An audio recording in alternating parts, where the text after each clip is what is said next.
Sir, আপনি নিজেই বললেন যে আন্দোলনের মুখে অনেক সিদ্ধান্তই আসলে আপনাদেরকে নিতে হয়েছে। আপনারা অনেক সংস্থার চাকরিজীবীদের সুযোগ সুবিধা দিয়েছেন, আবার আনসারদেরও জেলে পাঠিয়েছেন। এমন পরস্পর বিরোধী পদক্ষেপ আসলে কেন ছিল? না, তখন আমরা যেটা যেটা বাধ্য হয়েছি কিছু কিছু করতে, যে ওই আন্দোলনগুলো ছিল অনেকটা নইসেন্স এসে এইভাবে আন্দোলন করা তো একদম রাস্তায় বসে গেল, গেটের সামনে ছিল। অতএব আমরা বলছি এইগুলো বরং যদি আর্টিকুলেট করতে এসে যে বলতো আমাদের এত দরকার এইগুলো, কোথাও আমরা হয়তো কিছুটা চেষ্টা করতাম। তো এই জন্য যে আনসার টানসার পুলিশ আনসার যখন করে তখন এটা ইউনিফর্ম, এটা ডিসিপ্লিন হিসেবে তো ওরা করলে, যেমন রেলওয়েরা করেছে, বাধ্য ওদেরকে জেলে নিতে পারিনি, কারণ ওরা জেলে নিয়ে রেলওয়ে একটা শ্রমিক লোকোমোটিভ চালায়, তবে অ্যাডভাইজার সার দিয়ে দেন আর 500 টাকা করে বেশি চাচ্ছে, 1000 টাকা দিয়ে দিলাম।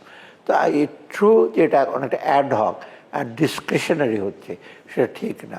এই জন্য কিন্তু আমি পে স্কেলটা করতে বলেছিলাম, যে সবার পে স্কেল, ঝুঁকি ভাতা, অ্যালাউন্স, মেডিকেল। এটা আপনি নিজেও স্বীকার করছেন যে একটা বৈষম্য হয়েছে তখন? হ্যাঁ, তখন বৈষম্য হয়েছে।